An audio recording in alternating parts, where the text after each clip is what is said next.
ជំរាបសួរពុកម៉ែបងប្អូនទាំងអស់គ្នាវិលត្រឡប់មកកាន់ YouTube Channel ជំនឿសាជាថ្មីម្ដងទៀតនៃអេពីសូតទី11បាទយើងបែកគ្នាអស់10អេពីសូតហើយតើពុកម៉ែបងប្អូនសុខសប្បាយជាទេពី YouTube Channel ជំនឿសូមផ្ញើក្តីនឹករលឹកទៅកាន់ពុកម៉ែបងប្អូនទាំងអស់គ្នាបាទឥឡូវកុំឲ្យខាត់ពេលវេលាយូរយើងចូលទៅសាច់រឿងទី1នៃអេពីសូតទី11ទាំងអស់គ្នាដោយសាច់រឿងទី1នោះមានចំណងជើងថាខ្សែកដំណក់ទឹកបាទដើមនៃសាច់រឿងមានសម្លេងអ៊ូអមនុស្សឡើងកោះកហើយនឹងពលឺភ្លើងពណ៌ហ្នឹងបានបញ្ចេញពីអាគារសំទោសពុកម៉ែបងប្អូនពីភូមិគ្រឹះពណ៌សមួយដែលកំពុងរៀបចំកម្មវិធីជប់លៀងអបអអាពាហ៍ពិពាហ៍របស់ម្ចាស់ផ្ទះហើយថ្ងៃនោះគឺជាថ្ងៃមង្គលនៃអ្នកជំនួញកំពង់ផែដែលមានឈ្មោះថាលោកវណ្ណស័ក្តិភូមិរិននិងកញ្ញាប្រធានផ្នែកសម្បត្តិកល្យាណីអ្នកទាំងពីរគឺជាគូស្នេហ៍ដ៏ស័ក្តិសមដែលអ្នកគ្រប់គ្នាហ្នឹងមិនសរសើរមិនបានហើយអ្នកជំនួញវ័យក្មេងអាយុស្ទើរតែ33ឆ្នាំមានទាំងទ្រព្យសម្បត្តិមានទាំងរូបសម្បត្តិជាមួយនឹងនារីស្រស់សោភាវ័យទើបតែ25ឆ្នាំទាំងពូកែទាំងស្រស់ស្អាតហើយទាំងរុំទុំផងដែរពួកគេតាក់ទងគ្នាបាន5ឆ្នាំមកហើយមុនពេលដែលសម្រេចចិត្តសាងអនាគតជាមួយគ្នានឹងនោះយប់កាន់តែជ្រៅទើបភ្ញៀវពួកគាត់ត្រឡប់ទៅផ្ទះវិញរៀងៗខ្លួនអស់ឯភូមិរិននោះវិញនៅកំដរភ្ញៀវរហូតដល់ឲ្យប្រពន្ធហ្នឹងឲ្យភរិយាគាត់ហ្នឹងមកសម្រាប់មុនព្រោះនាងនៅហត់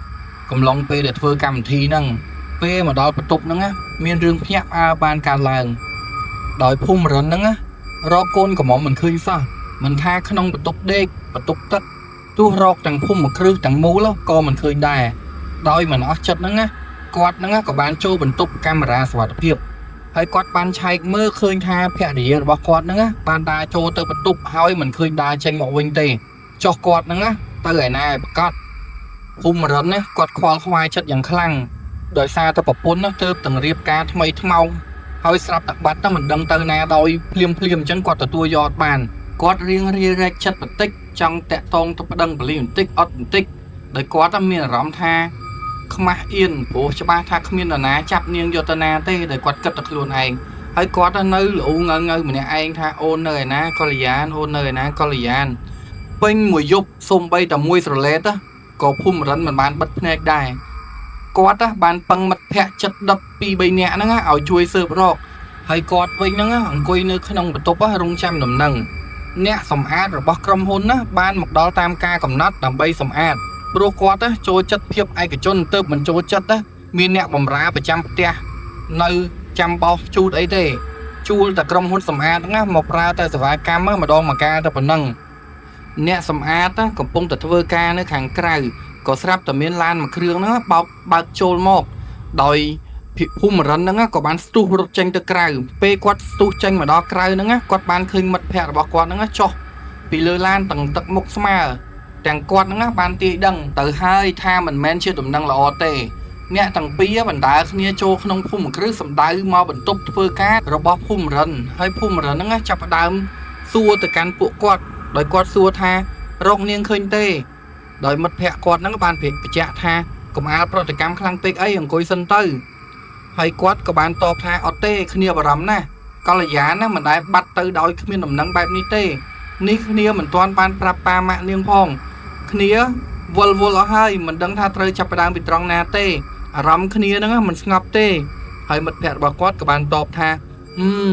គ្នាដឹងថាឯងខ្វល់ចិត្តខ្លាំងតាមដំណឹងពីមិត្តផ្សេងគឺគ្មានដំណឹងទេមិនថាទៅតាមសេវាស្នាក់នៅសេវាធ្វើដំណើរឬនៅតាមផ្ទះមិត្តរបស់នាងក៏គ្មានដែរឯងសាកនឹកទៅមើលថាមានមូលហេតុអ្វីបានជានាងចាកចេញឬមានរបស់អ្វីបានបាត់ក៏មើលមុខគ្នាអញ្ចឹងគ្នាគ្រាន់តែជ្រុលមាត់សួរតែអញ្ចឹងឯងភូមិរិនស្រាប់តែបើកភ្នែកធំដូចនឹកឃើញអ្វីម្យ៉ាងក៏ស្ទុះវឹងទៅបើកទូសុវត្ថិភាពដោយគាត់រុះរើក្នុងទូនោះដោយមួយសន្ទុះគាត់ក៏ទម្លាក់ខ្លួនលឺសូរតែក្តុកលើកំរាលហាក់អស់កម្លាំងពីខ្លួនដោយគាត់បាននិយាយថាវាបាត់ហើយខ្សែកដំណក់ទឹកដែលជាមរតកនិងជាវត្ថុស័ក្តិសិទ្ធិប្រចាំតកូវណ្ណស័ក្តិមិនឃើញមាននៅក្នុងទូទៀតទេហើយគាត់ហ្នឹងចាំច្បាស់ណាស់ថាខ្លួនហ្នឹងមិនធ្លាប់យកវាចេញមកទេវាមិនត្រឹមតែជាមរតកធម្មតាទេតែជាមរតកជាប់បដាសា ដូនតាគាត់ហ្នឹងបានផ្ដាំពីមួយចំនួនទៅមួយចំនួនថាខ្សែកនេះមិនអាចឲ្យកូនក្រមុំឃើញមុនពេលកូនដំបូងជាដាច់ខាតព្រោះវានឹងនាំគ្រោះមហន្តរាយដល់នាងកល្យាណធ្លាប់សួររឿងនេះនឹងសន្យាថានឹងមិនមើលខ្សែកនោះដោយគ្មានការអនុញ្ញាតពីភូមិរិនឡើយចុះហេតុអ្វីនាងបាត់ខ្លួនហើយខ្សែកនោះក៏បានបាត់ដែររឿងអាក្រក់ហ្នឹងកើតលើនាងឬឃើញសភាពមិត្តបែបនេះណារាងឿងឆ្ងល់យ៉ាងខ្លាំងនាយអង្គុយចុះដាក់ដៃលើស្មាសម្លាញ់ហើយសួរដោយក្តីបារម្ភថាមានរឿងអ្វីឬភូមិរិនក៏តបវិញថាខ្ញុំមិនដឹងថាគួរចាប់និយាយពីត្រង់ណាទេប៉ុន្តែខ្ញុំកាន់តែបារម្ភពីសុខភាពកល្យាណណាធ្វើយ៉ាងម៉េចទៅខ្ញុំត្រូវប្រាប់ឪពុកម្ដាយនាងបែបណាទៅណារានៅកំដរមិត្តមួយសន្ទុះទម្រាំភូមិរិនអាចសម្រួលអារម្មណ៍បានភូមិរិនសូមឲ្យណារាជូនទៅផ្ទះកល្យាណជួបឪពុកម្ដាយនាងដើម្បីប្រាប់រឿងដែលបានកើតឡើងនិងសាកសួរក្រែងបានតម្រុយអ្វីខ្លះបន្ថែមរឿងតក់ស្លុតនេះបានធ្វើឲ្យម្ដាយកល្យាណខ្យល់កតាមការរៀបរាប់របស់ចាស់ទុំទាំងពីរភូមិរិនក៏ឲ្យដំណឹងដល់មិត្តភ័ក្តិដើម្បីស្វែងរកបន្ថែមទៀត2ថ្ងៃកន្លងផុតទៅដំណឹងបន្តិចក៏គ្មានដែរធ្វើឲ្យអ្នកភូមិកាន់តែបារម្ភទ្វេឡើងពេលរសៀលមិត្តទាំងឡាយនិងគ្រួសារកល្យាណពួកគាត់មានវត្តមានជួបជុំគ្នានៅភូមិគ្រឹះវណ្ណស័ក្តិដោយមានប៉ូលីសកំពុងកាត់កំណត់ហេតុផងដែរសំឡេងមួយបានពន្លឺឡើងក្នុងភាពតានតឹងថាភូមិរិនម្ចាស់ឈ្មោះងើបឈ្មោះសម្លឹងឡើងមើលទៅមាត់ទ្វារដោយគាត់បានឃើញកល្យាណបានឈរហៅគាត់ហើយគាត់ហ្នឹងក៏បានបន្តទៀតថាជាអូនមែនឬកល្យាណអូនមកវិញហើយមែនគាត់ហ្នឹងស្ទុះចូលទៅអោបភរិយាដោយក្តីនឹករលឹករីករាយពុនពេកគាត់អោបនាងយ៉ាងណែនហាក់ខ្លាចថានេះគ្រាន់តែជារូបភាពស្រមើស្រមៃខ្លាចបាត់នាងម្ដងទៀតក្រោយសម្រួលអារម្មណ៍នឹងដកពាក្យបណ្ដឹងរួចវិញព្រមទាំងជូនប៉ូលីសនិងមិត្តភ័ក្តិទៅវិញអស់សមាជិកគ្រួសារក៏ជួបជុំគ្នាដើម្បីសួរនាំរឿងរ៉ាវដែលបានកើតឡើងកល្យាណបានប្រាប់ថានាងមិនបានទៅណាទេគឺមានមិត្តមកសុំជំនួយភ្លាមទើបនាងប្រញាប់ទៅជួយទុកធុរៈមិត្តភ័ក្តិនៅតាមខេត្តឆ្ងាយគ្មានសេវានិងតាក់ទងអ្នកណាមិនបានទេរឿងមិត្តភ័ក្តិនោះយ៉ាងណានាងប្រាប់មិនបានទេព្រោះសន្យានឹងគេហើយថាមិនប្រាប់រឿងរ៉ាវដល់អ្នកណាទេឲ្យបានដឹងដោយមិនអាចដេញដោលអ្វីបានគ្រប់គ្នាក៏ចាត់ទុកថាជារឿងល្អដែលយ៉ាងហោចណាស់មានសុវត្ថិភាពបានត្រឡប់មកវិញមួយសប្តាហ៍ក៏បានកន្លងផុតទៅសុខភាពភូមិរិនស្រាប់តែធ្លាក់ឈឺធ្លាក់ខ្លួនឈឺធ្លាក់ចុះហ្មងគាត់ចេះតែអស់កម្លាំងនឹងដេកជាច្រើនម៉ោងនៅលើគ្រែដោយបារម្ភស្វាមីកល្យាណចូលផ្ទះបាយចំហិនអាហារដោយខ្លួនឯងពីមួយថ្ងៃទៅមួយថ្ងៃសុខភាពគាត់ហាក់មិនប្រសើរឡើងទេអាហារក៏បរិភោគមិនសូវបានហើយថ្ងៃនេះហ្នឹងណារាក៏បានមកលេងគាត់ដោយណារាហ្នឹងបានសួរទៅសុខទុក្ខទៅកាន់គាត់ថាយ៉ាងម៉េចហើយឮថាឯងឈឺងើបពីក្រែមិនរួចមែនហើយវាយ៉ាងម៉េចនេះទើបតែការរួចធ្លាក់ខ្លួនឈឺឬប្រឹងពេកក៏អីហើយភូមិរិនក៏បានតបវិញថាប្រឹងក្បាលឯងស្អីយើងមិនដឹងកើតអីទេចេះតែអស់កម្លាំងហូបអីក៏មិនបានចេះតែធំក្លិនឆ្អាបឆ្អួលអីរហូតហើយមិត្តភក្តិគាត់ក៏បានបន្តថាអូតែឥឡូវឯងចិញ្ចឹមសត្វផងឬខ្ញុំឃើញទ្រង់មាន់ទាច្រើនណាស់នៅចំហៀងផ្ទះកល្យាណីហ្នឹងក៏បានឆ្លើយមកភ្លាមថាអត់ទេគឺខ្ញុំទិញទុកមកធ្វើម្ហូបទេខ្ញុំចង់ទៅបងភូមិរិនព្រោះគាត់តែងតែពោលពាក្យថាអស់កម្លាំងទៅខ្ញុំធ្វើម្ហូបស្រស់ទៅគាត់ដោយឃើញសភាពមិត្តមិនស្រួលអញ្ចឹងណារាក៏យកអាសាឲ្យបាយទឹកមិត្តហើយឲ្យកល្យាណហ្នឹងបានសម្រាប់ខ្លះកល្យាណហាក់មិនសូវខ្វល់ប៉ុន្មានទេក៏ចេញទៅវិញទុកឲ្យណារាហ្នឹងនៅជាមួយនឹងមិត្តគាត់ទៅណារាព្យាយាមបញ្ចុះបញ្ចូលមិត្តឲ្យហូបអាហារតែត្រូវភូមិរិនហ្នឹងបដិសេធណារាមើលម្ហូបទំនងពេកគាត់ក៏ដួសភ្លក់មួយម៉ាត់ទៅស្រាប់តែខ្ជះហ្នឹងចេញមកវិញភ្លាមដោយគាត់បាននិយាយថាវាមានទាំងក្លិនឆ្អាបហើយទាំងខ្សោះទៀតញ៉ាំនឹងមិនកើតទេគាត់ហ្នឹងរាវក្នុងចានស្រាប់តែឃើញមានតែគោលរុំខ្សែអំបោះសបុរសទាំងពីរនោះបើកភ្នែកធំសម្លឹងមើលមុខគ្នាឯណារាវិញដាក់ស្លាបព្រាចុះរួចក៏ស្ទុះមកក្បែរភូមិរិនហ្នឹងនឹងទាញគាត់ឲ្យងើបអង្គុយហើយខ្លួនលូកដៃស្ទាបក្រោមពុកភ្នែកណារាបានបើកធំដកដៃមកវិញយឺតហើយគាត់បានបង្ហាញរបស់ក្នុងដៃឲ្យភូមិរិនមើលវាជារូបមនុស្សក្រមួនចងអំបោះស នៅខាងមុខរូបនោះមានឈ្មោះភូមិរិនហើយនៅខាងក្រោយមានអក្សរភិរមណារ៉ាថតរូបរួចប្រញាប់ទូរស័ព្ទទៅឪពុកមារបស់ខ្លួននៅឯខេត្តដែលជាគ្រូខាងមន្តអាគមពូកែម្នាក់ណារ៉ាហ្នឹងចេញទៅក្រៅបន្ទប់ក្រឡេកមើលសពកន្លែងប៉ុន្តែមិនឃើញវត្តមានកល្យានទេគាត់ហ្នឹងក៏ត្រឡប់មកបន្ទប់វិញដោយគាត់ហ្នឹងចូលមកគ្រាភូមិរិនចូលទៅក្នុងបន្ទប់ធ្វើការនិងបិទទ្វារចាក់កន្លឹះឲ្យជាប់ភូមិរិនមើលសកម្មភាពជ្រួលច្របល់របស់ណារ៉ាដោយការងឿងឆ្ងល់និងផិតភ័យតាំងពីឃើញរូបកមួននោះម្លេះហើយណារ៉ាហ្នឹងក៏បាននិយាយថាភូមិស្ដាប់ខ្ញុំពេលនេះប្រពន្ធឯងកំពុងធ្វើពិធីដូរវិញ្ញាណឲ្យឯងអូខេខ្ញុំនិយាយខ្លីៗសរុបទៅគឺនាងចង់ឲ្យវិញ្ញាណដែលឯងឃើញឈ្មោះខាងក្រោយរូបនោះចូលសន្ធិដ្ឋរូបឯងហើយវិញ្ញាណឯងវិញហ្នឹងនឹងត្រូវតែតើហើយក៏រលាយបាត់ទៅខ្ញុំមិនច្បាស់ទេថាប្រពន្ធឯងនេះចេះពិធីនេះមកពីណាទេប៉ុន្តែតាមឪពុកមាខ្ញុំប្រាប់គាត់ធ្លាប់ឮប៉ុន្តែមិនដែលបានឃើញផ្ទាល់ទេឃើញតែក្នុងគម្ពីរដែលគ្រូគាត់បានបន្សល់ទុកឲ្យពីមួយចំនួនទៅមួយចំនួនពិធីនេះនឹងមានប្រសិទ្ធភាពចាប់ពី7ថ្ងៃទៅនោះមានន័យថាវិញ្ញាណឯងនឹងរលាយបន្តិចម្ដងបន្ទាប់ពីបានធ្វើពិធីនេះចប់សពគ្រប់អញ្ចឹងមានន័យថាសត្វដែលឃើញនៅខាងក្រោមនោះគឺសម្រាប់បូជាឈាមស្រស់ចុះឯងមានសម្គាល់ទេថាប្រពន្ធឯងផ្ដើមធ្វើពិធីនេះតាំងពីពេលណាមកបានប៉ុន្មានថ្ងៃហើយភូមិរិនស្ដាប់ណារ៉ាទាំងមីងមាំងហ្មងម្យ៉ាងខ្លួនខ្សោយគ្មានកម្លាំងខួរក្បាលក៏ស្ទួកតាមពាក្យណារ៉ាស្ទើរតែមិនទាន់ផងណារ៉ាឃើញមិត្តមិនស្រួលក៏ប្រញាប់លុកហៅប៉ៅយកបានស្គរដំណាប់ម្នាស់2ដុំដែលដណ្ដើមពីក្មួយពេលចេញពីផ្ទះហុចឲ្យមកភូមិរិនបន្ទាប់ពីមានកម្លាំងបានបន្តិចទើបសម្លឹងមុខមិត្តនឹងតបទាំងខ្សៅថាខ្ញុំមិនដឹងទេរាល់យប់ខ្ញុំដេកដូចស្លាប់អញ្ចឹងប៉ុន្តែនៅតែគ្មានកម្លាំងខ្ញុំចង់ហៅពេទ្យមកដែរតែកល្យានប្រាប់ថានាងពិគ្រោះជាមួយនឹងពេទ្យប្រចាំគ្រួសាររួចហើយនឹងឲ្យថ្នាំខ្ញុំលេបរាល់យប់ប៉ុន្តែអាការៈកាន់តែធ្ងន់ទៅនិយាយអញ្ចឹងថ្ងៃនេះជាថ្ងៃទី7ហើយណារ៉ាលន់មាត់យ៉ាងលឿនថាថាមិនដល់កំណត់ហើយឬអញ្ចឹងតើទើបនាងមិនខ្វល់អីសោះទុកឯងចោលជាមួយនឹងខ្ញុំបែបនេះប្រហែលជានាងប្រញាប់ទៅកន្លែងរៀបចំពិធីហើយធ្វើយ៉ាងម៉េចទៅភូមិរិនក៏បាននិយាយមកថាចុះមានវិធីដោះអាគមនេះទេណារ៉ាក៏បានតបវិញថាមែនខ្ញុំសួរលោកមាខ្ញុំសិនណារ៉ាទូរស័ព្ទទៅមាម្ដងទៀត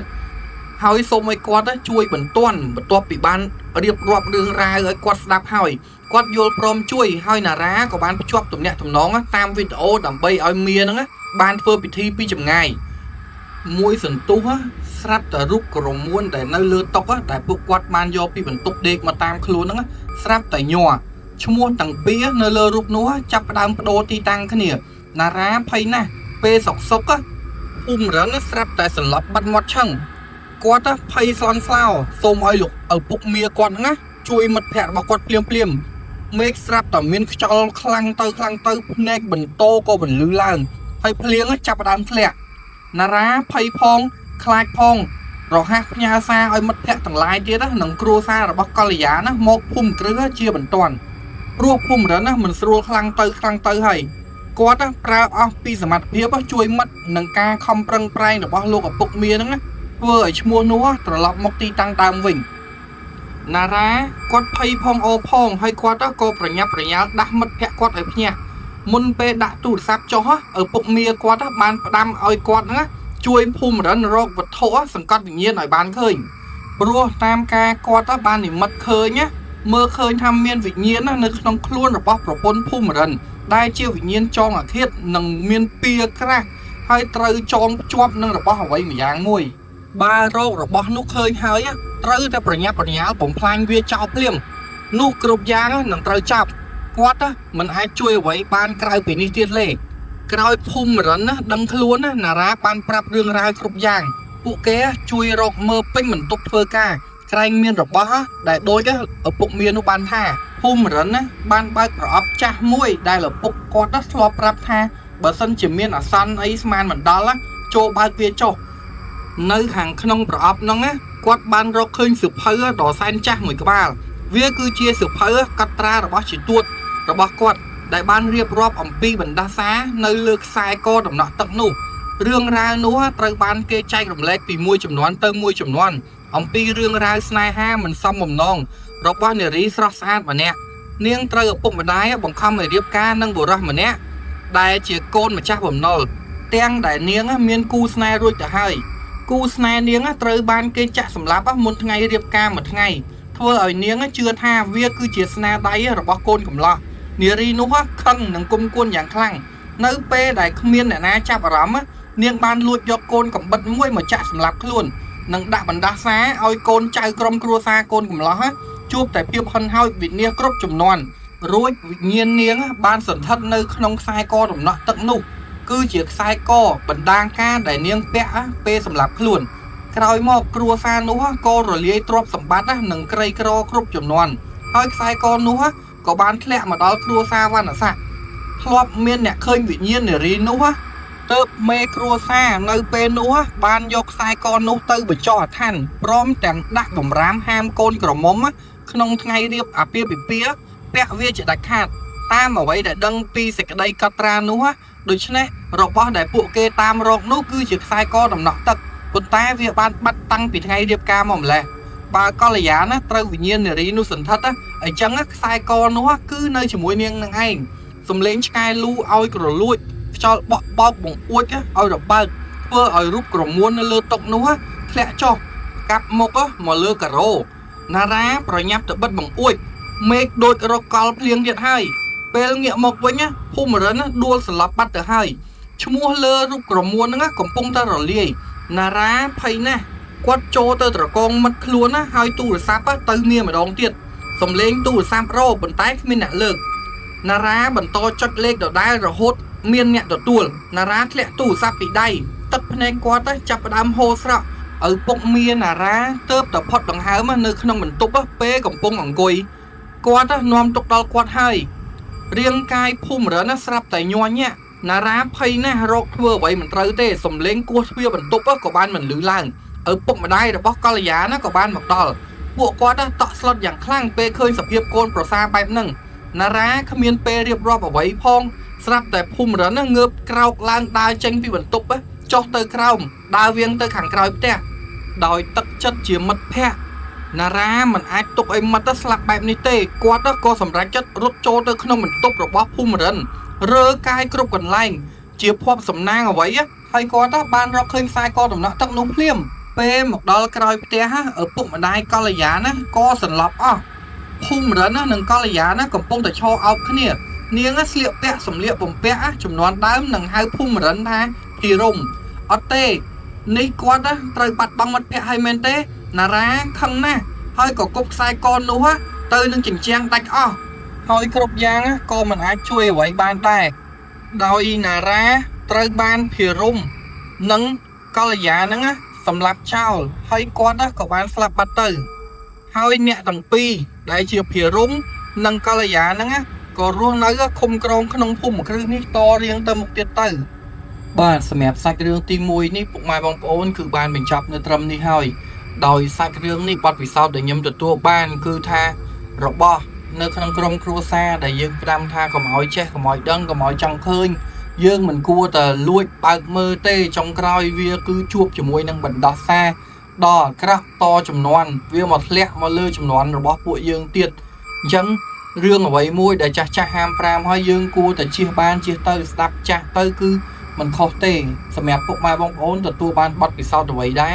អាចទម្លាក់នៅក្នុង comment នៅក្នុងវីដេអូនេះបានឥឡូវកុំឲ្យខាតពេលវេលាយូរយើងចូលទៅសាច់រឿងទី2នៃអេពីសូតទី11របស់យើងបន្តទៀតដោយសាច់រឿងមានចំណងជើងថាផ្ទះនាងរបាំដើមនៃសាច់រឿងគឺនៅលើផ្លូវចំណាស់មួយនៅជិតភ្នំក្រោមនៅឯខេត្តសៀមរាបវាគឺជាផ្លូវមួយដែលស្ទើរតែបាត់នៅដានជើងមនុស្សអស់រយៈពេលជាយូរណាស់មកហើយព្រោះបើមើលទៅតាមស្ថានភាពនៃផ្លូវដែលមានទៅដោយដើមឈើរុក្ខជាតិទាបត្រឹមចង្គង់ដុះនៅកណ្ដាលនៃផ្លូវសម្លឹងមើលទៅសងខាងក៏ពំយល់ប្រទះច្បាស់តែព្រៃដុះផុតក្បាលតែប៉ុណ្ណោះផ្លូវដែលមានសភាពស្ងាត់ជ្រងំផ្សំជាមួយសំឡេងសត្វយំម្ដងម្កាលដែលស្មានទៅនឹងទំនងជាសត្វស្លាបធំម្យ៉ាងប្រទះស្លាបហើយព្រុលបន្ទាប់ពីបានលឺសម្រាប់ជើងរបស់ខ្ញុំមិនចាប់អារម្មណ៍ទេខ្ញុំដើរទៅមុខបន្តទៀតហ ហើយដំណើរមួយនេះគ្រាន់តែចង់ដើរព្រៃផ្សងព្រេងនៅតំបន់ដែលដាច់ពីគេតែប៉ុណ្ណោះកាន់តែស្ងាត់កាន់តែល្អព្រោះខ្ញុំគឺជាមនុស្សមានទំនាក់ទំនងល្អជាមួយនឹងធម្មជាតិមេឃក៏ចាប់ផ្ដើមងងឹតមួយរំពេចពពកខ្មៅក្រាស់ក៏បានគ្របដណ្ដប់លើអាកាសទម្លាក់ខ្លួនរសាត់មកទៀបទៅហោះកាត់ទៅកំពូលភ្នំខ្ញុំគ្រាន់តែឃើញស្ថានភាពមិនស្រួលបែបនេះក៏ទាញយកអាវភ្លៀងក្រាស់ដែលមានត្រៀមរួចជាស្រេចសម្រាប់សកួរមកគ្របការពាររាងកាយមិនឲ្យទៅទឹកខ្លួនរួចក៏បន្តដំណើរទៅមុខទៀតរហូតមេឃរលឹមស្រេចមិនបានយូរប៉ុន្មានក៏ទម្លាក់នៅក្របដំណក់ទឹកមកស្ទើរតែប៉ុនក្របពោតមកប៉ះជាមួយនឹងផ្ទៃមុខខ្ញុំឈឺក្រនបាដើរបានប៉ុន្មានម៉ែត្រទៀតទាំងស្ទើរតែឈានទៅមុខពំរួចទៅហើយខ្ញុំបានប្រទះឃើញជាមួយនឹងស្រមោលផ្ទះមួយបាំងទៅដោយគ្រាប់ភ្លៀងហើយវាបានធ្វើឲ្យខ្ញុំគិតថាទីនោះគឺជាជំរកដ៏ល្អសម្រាប់ពេលវេលាមួយនេះមិនបានគិតសូម្បីតែបន្តិចខ្ញុំក៏បោះជំហានតម្រង់ទៅកាន់ផ្ទះដែលមើលមិនច្បាស់នោះដើរទៅដល់ឃើញជាមួយនឹងសភាពផ្ទះនោះរាងចាស់បន្តិចស្នាមញញឹមបន្តិចក៏បានលេចលើមុខរបស់ខ្ញុំជំហានបន្ទាប់ក៏បានឈានស្រាប់តែលឺសូរតែព្រុសអូយសំឡេងមនុស្សស្រីម្នាក់បានលេចចេញមកបន្លំជាមួយនឹងដំណក់គ្រាប់ភ្លៀងបន្ទាប់ពីនាងបានរត់បោកប៉ះនឹងស្មារបស់ខ្ញុំដួលទៅលើដីមួយរំពេចក៏ប្រឡាក់ភក់ខ្ញុំក៏ប្រញាប់លើកនាងមកវិញអូយសុំទោសបងស្រីបងមានត្រូវកន្លែងណាទេមនុស្សស្រីម្នាក់នោះបានងើបមកសម្លឹងមើលខ្ញុំយឺតព្រមទាំងជាមួយទឹកមុខញញឹមដ៏ស្រទន់ខ្ញុំផ្លឹកជាមួយនឹងផ្ទៃមុខដ៏សម៉ាត់ខៃរោបសវែងលុបចង្គង់ដៃរបស់ខ្ញុំបានចាប់កំភួនដៃរបស់នាងដែលមានសភាពទន់ត្រជាក់នាងរលាស់ដៃចេញពីខ្ញុំឡើងលឿនទៅខ្ញុំភ្ញាក់ព្រឺតដោយនាងបាននិយាយថាសុំទោសផងសុំទោសបងស្រី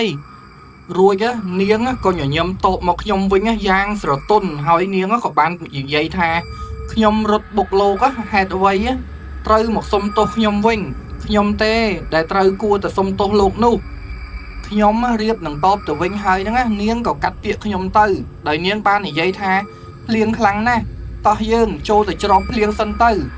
នាងនិយាយរួចក៏យកដៃទាំងពីរបាំងទទួលទឹកភ្លៀងដើរញាប់ទៅកាន់ផ្ទះមួយដែលខ្ញុំបានឃើញនោះហើយខ្ញុំក៏មិនបង្អង់យូរដែរទើបប្រញាប់ប្រញាល់ដើរទៅតាមនាងទៅមកដល់ក្រោមផ្ទះមេឃក៏បានឈប់ភ្លៀង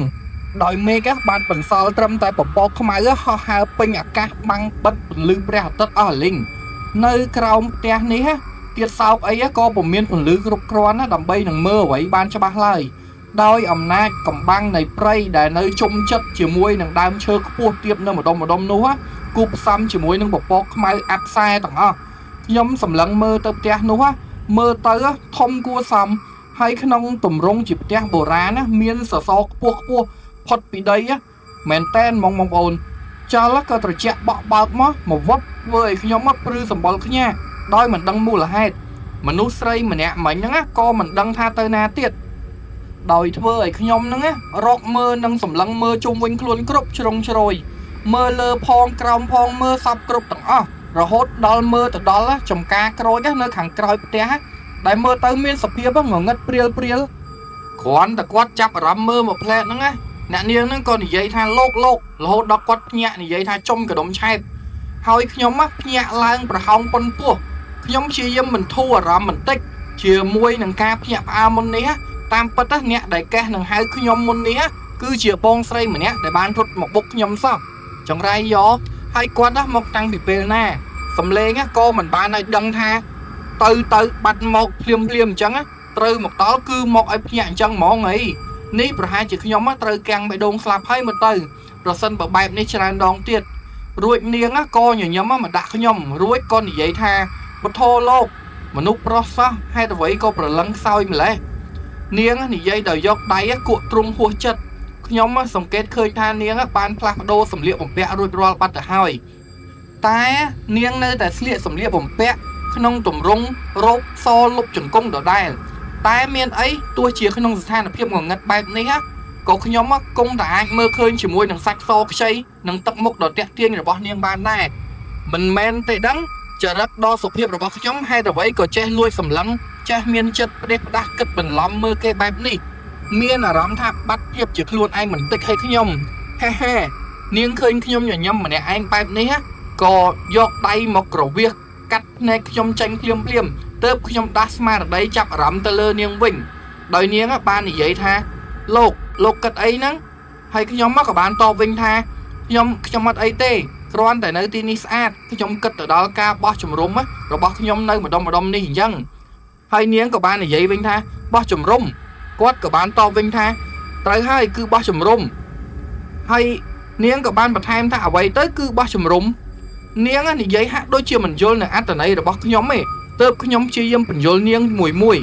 បោះជំរំនោះបានន័យថាយើងទៅដល់កន្លែងណាមួយក៏ដោយក៏រៀបចំសម្រាប់នៅទីនោះដែរហើយយើងនឹងរីករាយឬក៏ធ្វើការងារនៅកន្លែងបោះជំរំនោះទៅតាមហេតុផលអ្វីដែលយើងបានកំណត់មុនពេលដែលយើងហ្នឹងមកបោះជំរំនឹងឯង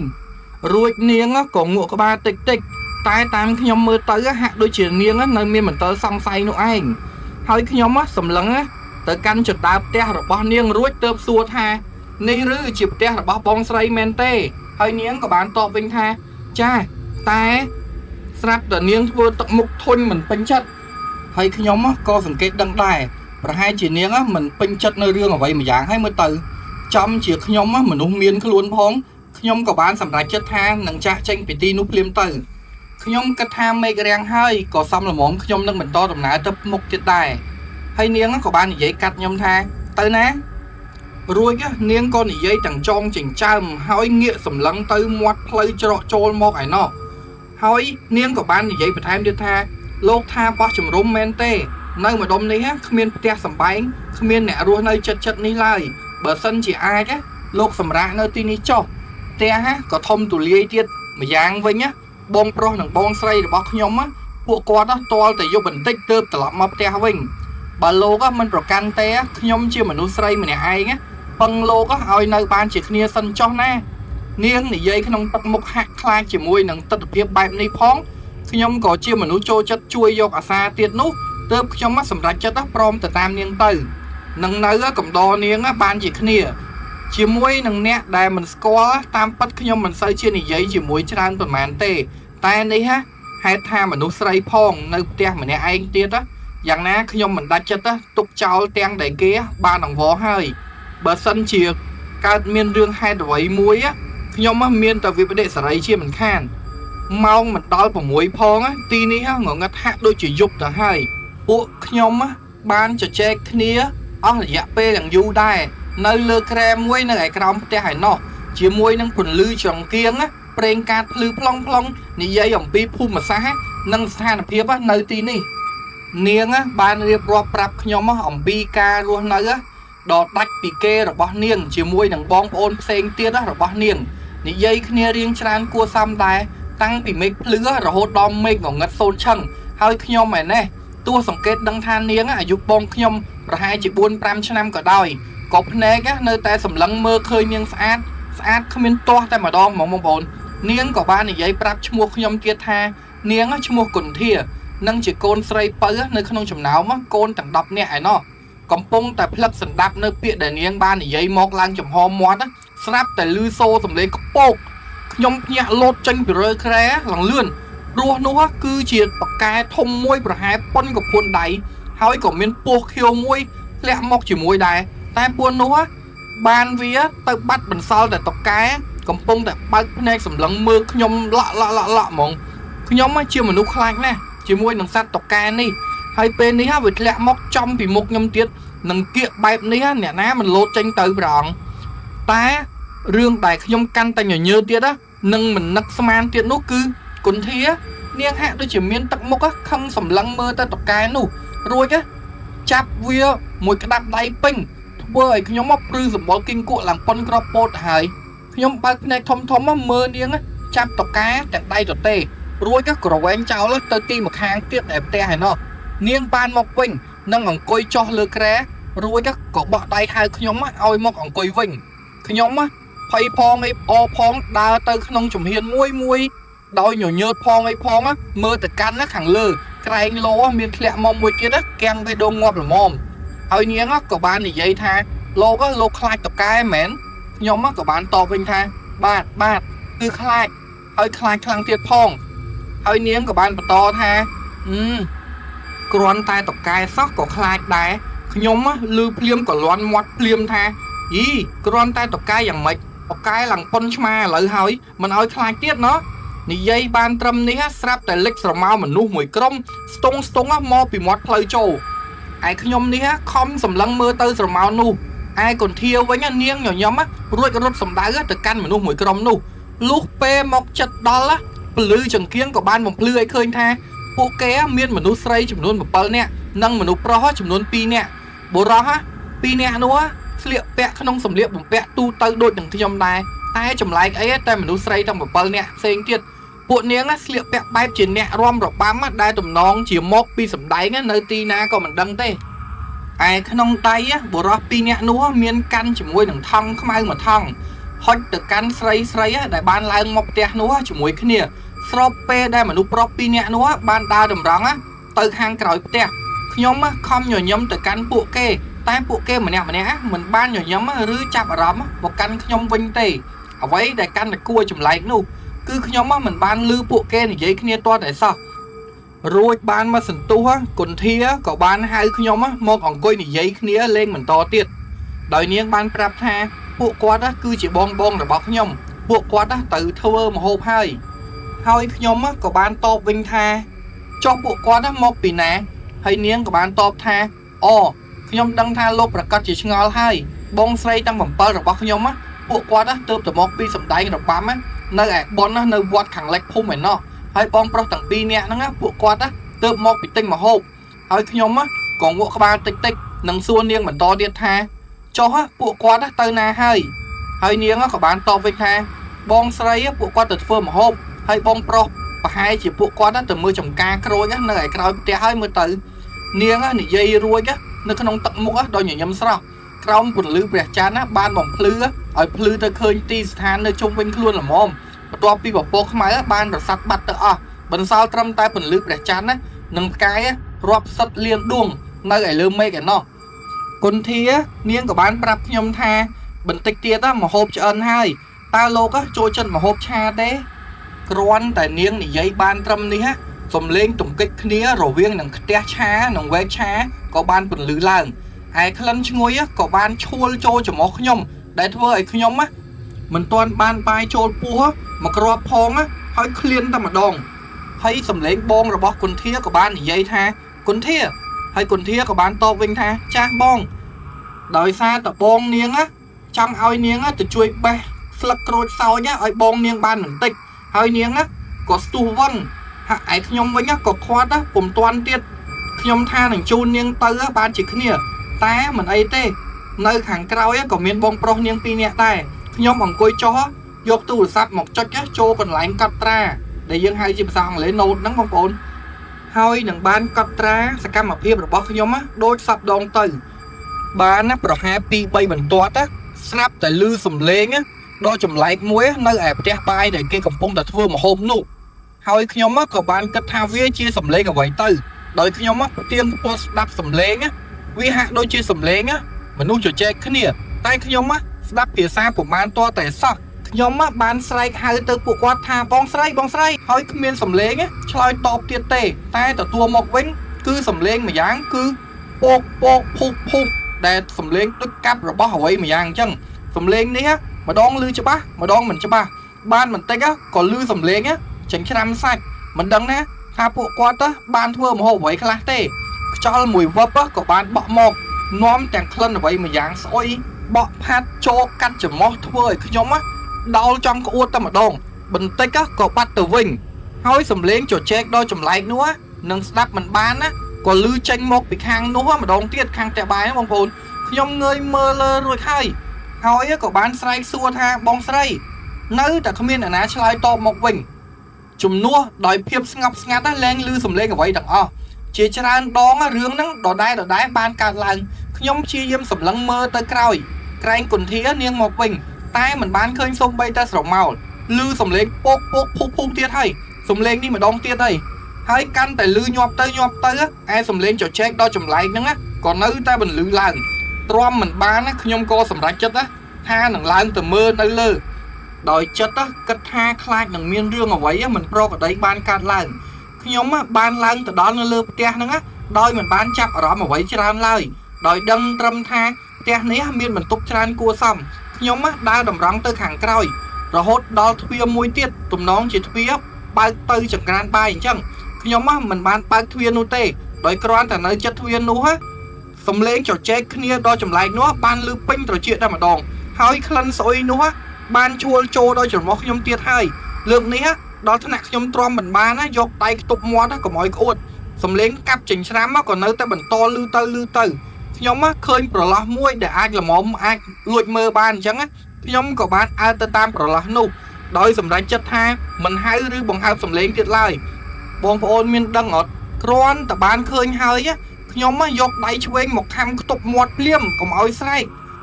ដោយគាត់បានឃើញអ្នកទាំង7ដែលនៅស្លៀកឈុតហាត់របាំ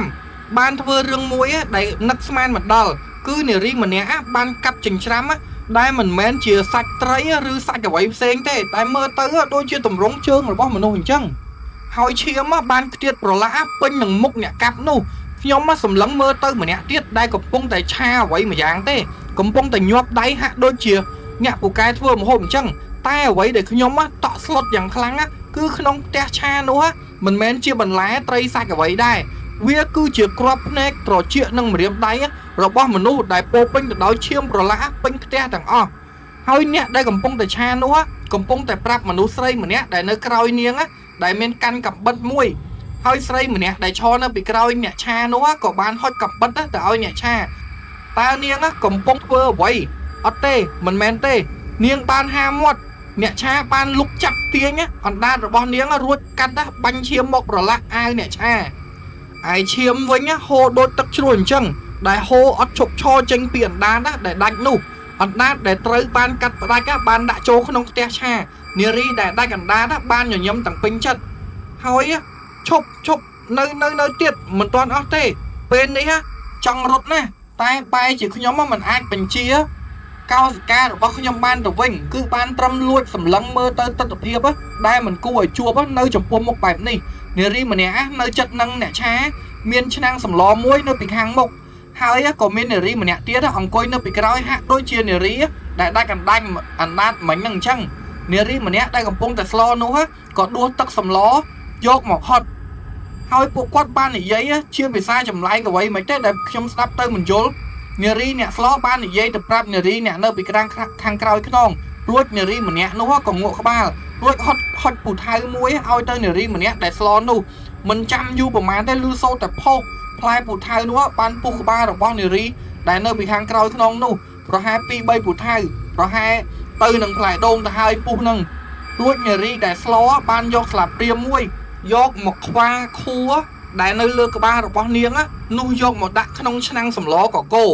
ទើបយកមកហត់ម្ដងទៀតងក់ក្បាលយកតែម្ដងសំលេងសើចក៏បានបន្លឺឡើងពេញផ្ទះបាយរួចពួកនាងទាំង7ហ្នឹងបានងាកសម្លឹងមើលទៅគ្នាទៅវិញទៅមកមានអ្នកខ្លះអត់ត្រចៀកអ្នកខ្លះអត់ភ្នែកហើយអ្នកខ្លះទៀតក៏ដាច់ម្រាមដៃម្រាមជើងជាមួយនឹងអ្នកខ្លះទៀតឈាមប្រឡាក់ពេញខ្លួនទាំងអស់សំលេងមួយក៏បានបន្លឺឡើងថាណយនារីទាំង7គ្រាន់តែបានលឺសំឡេងនោះភ្លាមពួកនាងបានងើបឡើងព្រមគ្នាជាមួយនឹងការពុតបែនខ្លួនរាំនឹងតម្រៀបគ្នាខ្ញុំស្លុតចិត្តខ្លាំងណាស់ចង់ស្រែកតែមិនអាចស្រែកទៅរួចចង់រត់ចេញភ្លាមតែខ្លួនប្រាណរបស់ខ្ញុំហាក់មិនដំណើរការទេគ្រប់យ៉ាងបានគាំងអស់ទៅហើយដោយបានត្រឹមសម្លឹងមើលនារីទាំង7រាំក្បាច់របាំបុរាណក្នុងរូបរាងគួរឲ្យខ្លាចគ្រប់គ្នាតែម្ដងហើយខ្ញុំក៏បាននិយាយថាទេអត់ទេតាមខ្ញុំមើលនេះមិនមែនជាក្បាច់រាំត្រូវក្បួនទេអាឈុនអើយហើយឯងនៅពេលមានវិភាគក្បាច់រាំអីទៀតគ្រាន់តែមើលក៏ដឹងថាពួកនេះមិនមែនជាមនុស្សទៅហើយរូបភាពកាយវិការនិងសម្លេងគួរឲ្យខ្លាចនេះកំពុងតែលំបន្លាចខ្ញុំហើយខ្ញុំក៏មិនដឹងដែរថាពួកគេបានឃើញខ្ញុំឬក៏អត់នោះទេខ្ញុំដកដង្ហើមមួយសម្រួលអារម្មណ៍បានបន្តិចរួចក៏ឈានជើងថ្នមទៅកាន់ចណ្ដាលក៏ចុះក្នុងជំហានឆ្មាកុំឲ្យគេលឺ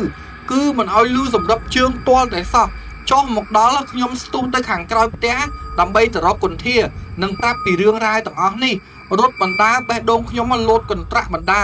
លោតភ័យពេញទំហឹងតែម្ដងខ្ញុំនិយាយតិចក្នុងជំហានតែបោះរត់នោះទន្ទិញតែឈ្មោះរបស់គុន្ធាមិនដឹងថានាងបានដឹងរឿងនេះហើយឬនៅទេ ពេលមកដល់ខ្ញុំឃើញស្រមោលស្លុងពណ៌សទៅចិត្តដល់ហើយទើបខ្ញុំដឹងថានោះគឺជាបុរស2នាក់ដែលជាបងប្រុសរបស់គុនធា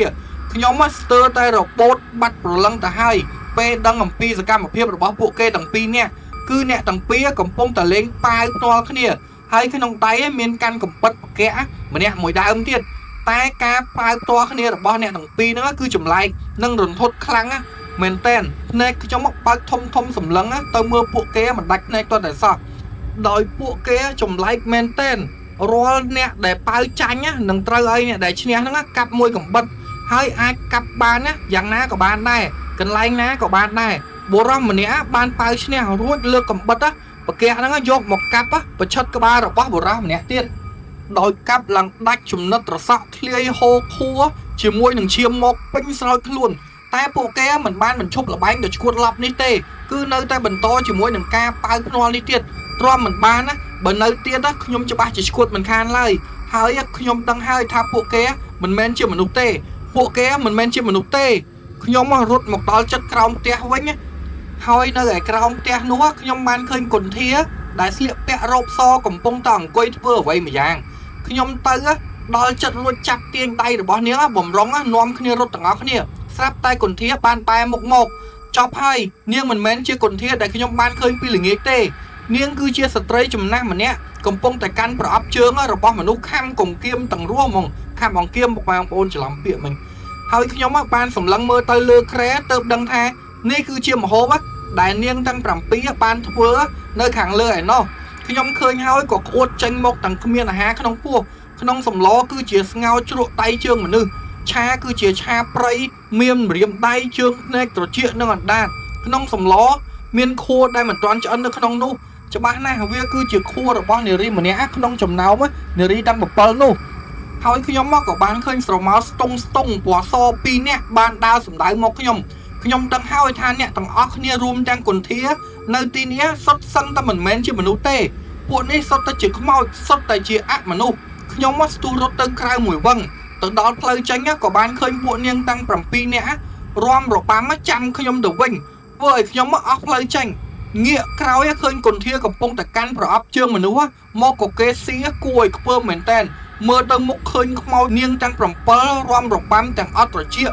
អ្នកខ្លះអត់ភ្នែកហើយអ្នកខ្លះទៀតក៏ដាច់ម្រាមដៃម្រាមជើងជាមួយនឹងអ្នកខ្លះទៀតឈាមប្រឡាក់ពេញខ្លួនទាំងអស់ដោយទស្សនវិជ្ជាបែបនេះគឺជាលើកទី1ហើយដែលខ្ញុំបានឃើញហើយក៏មិនប្រកាសចង់ឃើញទៀតដែរអស់វិធីហើយទៅមុខក៏មិនរួចហើយអាក្រោយរឹតតែមិនអាចទៅរួចទៀតដោយខ្ញុំសូត្រធွာក្នុងចិត្តផងរត់ទាំងបិទភ្នែកដើម្បីទម្លុះទៅផ្លូវចេញដោយក្នុងចិត្តខ្ញុំពេលនេះលែងចង់ដឹងអ្វីទៀតហើយលែងចង់ដឹងគ្រប់រឿងគ្រប់ហេតុផលលែងចង់ដឹងពីអ្វីដែលពាក់ព័ន្ធនៅទីនេះដែរព្រោះមិនចង់ចោលឆ្អឹងនៅទីនេះទេរត់ចេញរួចគឺជាសំណាងហើយបើរត់ចេញមិនរួចចាត់ទុកវាថាជាកម្មចុះប៉ុន្តែមិនក៏ដោយក៏បន្តប្រឹងរត់ទាល់តែរួចខ្ញុំរត់មកដល់កន្លែងនាងរបាំដែលកំពុងតែរាំហ្នឹងស្រាប់តែនាងរបាំដែលបានដាច់កណ្ដាតចាប់កខ្ញុំជាប់ធ្វើឲ្យខ្ញុំរត់ទៅមុខលែងរួចពួកនាងទាំង7សើចព្រមគ្នាគុនធាដើរមករកខ្ញុំបន្តិចម្ដងលុះដើរមកដល់ចិត្តខ្ញុំនាងបានស្រែកដាក់មុខខ្ញុំហាក់បញ្ជារូបកាយរបស់ខ្ញុំអញ្ចឹងនាងបាននិយាយថាឲ្យហាមាត់ហើយមាត់របស់ខ្ញុំក៏ហាតាមពាក្យរបស់នាងភ្លាមខ្ញុំភ័យខ្លាំងណាស់នាងបានយកប្រអប់ដៃមួយដែលជាប្រអប់ដៃស្ងោរជ្រក់យកមកបញ្ចុកខ្ញុំហើយខ្ញុំព្យាយាមនិយាយតែនិយាយមិនកើតព្យាយាមកិច្ចក៏កិច្ចមិនកើតដែរភ្នែកបានត្រឹមក្រឡាប់នៅមើលនាងអញ្ចឹងមួយរំពេចខ្ញុំក៏អាចបញ្ជាខ្លួនបានវិញនាងរបាំដាច់កណ្ដាលនោះក៏បានលែងខ្ញុំមិនគិតយូរប៉ុន្មានខ្ញុំក៏រត់ចេញទៅតែខ្ញុំក៏ឃើញមានស្រមោលមនុស្សស្ទង់ដើរមកសម្ដៅមករកខ្ញុំងាកក្រោយឃើញខ្មោចទាំង10នាក់សម្លឹងមើលមកខ្ញុំព្រមគ្នាងាប់ហើយអញខ្មោចតែមួយទប់មិនជាប់ផងឥឡូវខ្មោចដល់ទៅ11មិនដឹងថាទៅផ្លូវណាទេឯសំលេងមនុស្សស្ទង់ដែលនៅពីខាងមុខខ្ញុំបានឃើញមុនហ្នឹងក៏បានបង្ហើបសំលេងថាឯងចង់រត់ទៅណាក៏រត់លែងរួចដែរដោយគុណបុណ្យទឹកដោះម្ដាយថ្លៃខ្ញុំក៏សម្រេចចិត្តរត់បំពុកជាមួយនឹងអាខ្មោចស្ទង់នៅខាងមុខហ្នឹងចេញរហូតមកដល់ក្រៅផ្ទះរត់កាត់ចូលព្រៃប៉ុន្តែបានជាចៃដន្យអីមេក៏វាភ្លឺល្មម ហើយពួកវាក៏ត្រូវរលាយបាត់សូន្យចឹងអស់ជាចុងក្រោយខ្ញុំក៏រត់បានមកដល់ទីតាំងផ្ទះរបស់ខ្ញុំវិញហើយវាក៏ជាបទពិសោធន៍មួយដែលខ្ញុំត្រូវចងចាំពេញមួយជីវិតដែលខ្ញុំមិនគួរចូលទៅព្រៃម្នាក់ឯងទៀតឡើយបាទសម្រាប់សាច់រឿងនេះគឺត្រូវបានបញ្ចប់នៅត្រឹមនេះពុកម៉ែបងប្អូនដោយសាច់រឿងនេះតួអង្គរបស់យើងមិនបានបញ្ចេញឈ្មោះទេអញ្ចឹងគាត់បានយកឈ្មោះជាខ្ញុំដើម្បីដើរតួជាតួអង្គទៅវិញបាទអញ្ចឹងសម្រាប់សាច់រឿងនេះគឺបទពិសោធន៍ដែលខ្ញុំទទួលបានយើងមុននឹងទៅណាមកណាជាពិសេសយើងចូលព្រៃឬក៏ទៅកន្លែងណាយើងមិនគួរទៅម្នាក់ឯងទេយើងគួរតែមានគ្នាដើម្បីទុកជាអ្នកជជែកគ្នាផ្ដោះផ្ដងប្រឹក្សាមុននឹងធ្វើអ្វីមួយកុំលេងទៅឆៅម្នាក់ឯងយើងមើលមិនឃើញថាវានឹងជួបគ្រោះថ្នាក់អ្វីទោះបីមិនមានខ្មោចមិនមានអ្វីអាចនឹងជួបសត្វសាហាវអញ្ចឹងបើសិនជាទៅណាមកណាលុះត្រាតែយើងស្គាល់ភូមិសាស្ត្រឲ្យច្បាស់ចាំយើងអាចទៅម្នាក់ឯងបានតែបើយើងមិនច្បាស់ទេយល់ល្អយើងគួរតែមានគ្នាដើម្បីទុកប្រឹក្សាផ្ដោះផ្ដងពាក្យសម្ដីគ្នាវិញទើបវាបានសុខមកវិញបាទអញ្ចឹងសម្រាប់សាច់រឿងទី2នៅអេពីសូតទី11នេះគឺត្រូវបានបញ្ចប់ត្រឹមហ្នឹងអញ្ចឹងពី YouTube Channel ជំនឿមានពាក្យអរគុណទៅពុកម៉ែបងប្អូនដដែលទេកុំភ្លេចតាមដានវីដេអូនៅអេពីសូតបន្តទៀតបាទសូមជម្រាបលា